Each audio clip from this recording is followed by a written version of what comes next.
I'm going to ask, and I'm going to go from the far side, if we don't mind.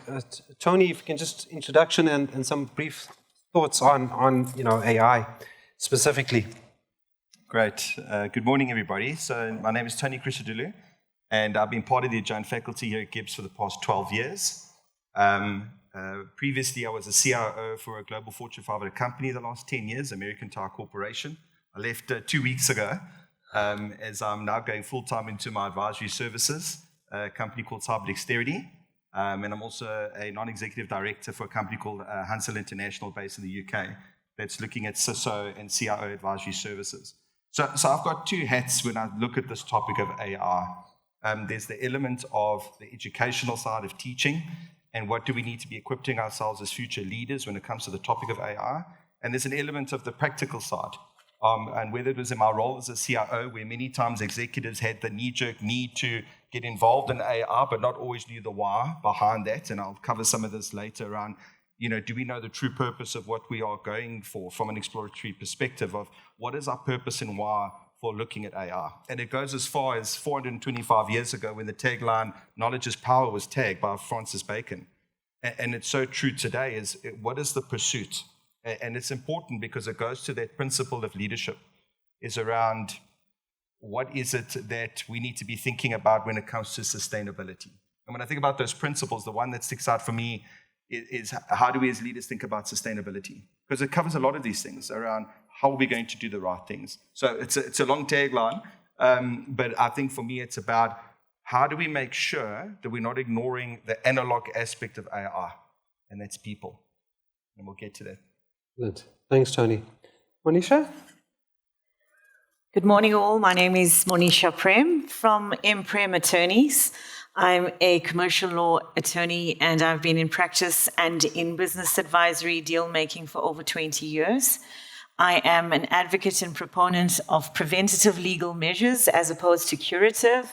I teach this, I advise this, I practice this, and therefore I'm a firm believer in risk management. And you may be aware of this in the forms of certain frameworks such as GRC, governance, risk and compliance management, ORMs, ERMs, COBIT, whatever the principles or the frameworks may be. My belief and my learnings and my experiences have taught me that we've got to take steps at a very foundation early stage, and we are at the cusp of that in terms of AI, and we're slightly lagging from a South African legislative perspective, and certainly from an African perspective. As we speak today, the African Union, in terms of tech, the committee is sitting in Egypt, and they are speaking about ways of creating another framework, but there's currently no news of legislation. And one of the reasons is that we are trying to do it as a continent, and we are trying to collaborate in this way, which may take us a little bit longer. Our challenges here are very unique compared to the rest of the world, so we're going to have to face it each challenge at a time.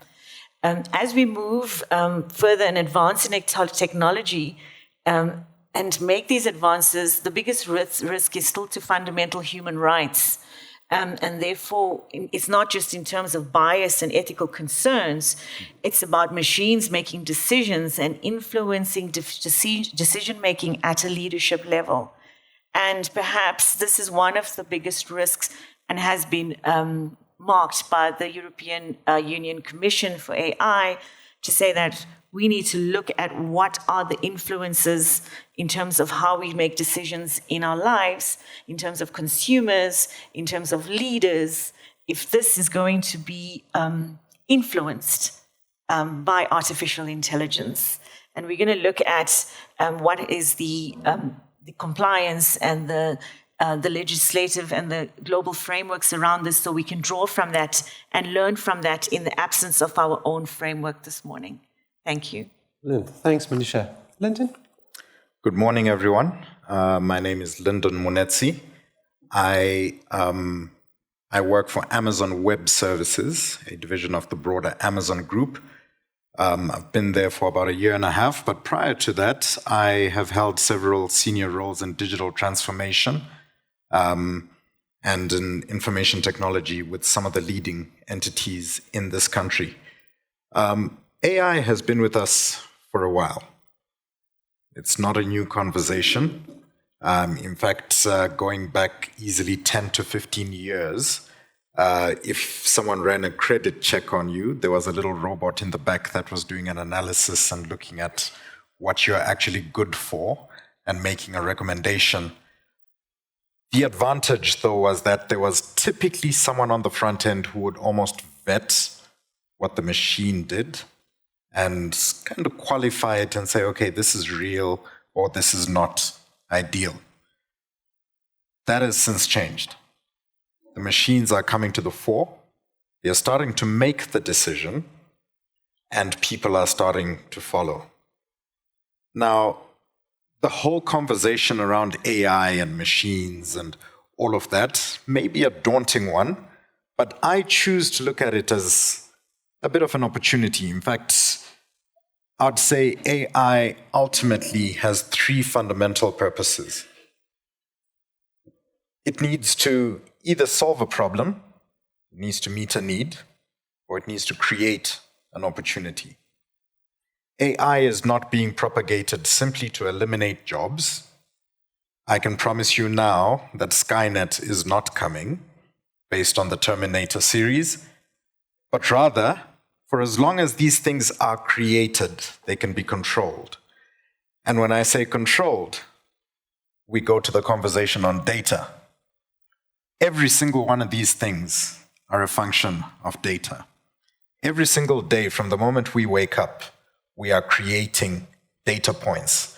These data points are continuously crunched and analyzed and used to inform the models that ultimately become the AI that we're interacting with, which means ultimately we influence the AI.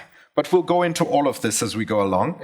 And I think there's lots of different talking points that we can speak to regarding how this can be propagated into multiple levels of opportunity for businesses and different organizations of different sizes across the continent. But I choose to look at it as an opportunity. Brilliant, thanks, Lyndon. I think you make an important point around the data. The most basic ingredient for the AI is the data. It gets analyzed almost in real time. And it reminds me of the point that Greg still has up there, the ethical concerns around bias. We like to blame the machine for coming to a biased decision, not knowing that we are the generators of that data that were biased in the first place. And so maybe it is time we've got to look at ourselves and say, what data have we been generating? How have we been making those decisions? But like Lyndon, I want to look at it from the positive side, because we have an opportunity to correct that, fix it, learn from it, and make sure we don't keep perpetuating it.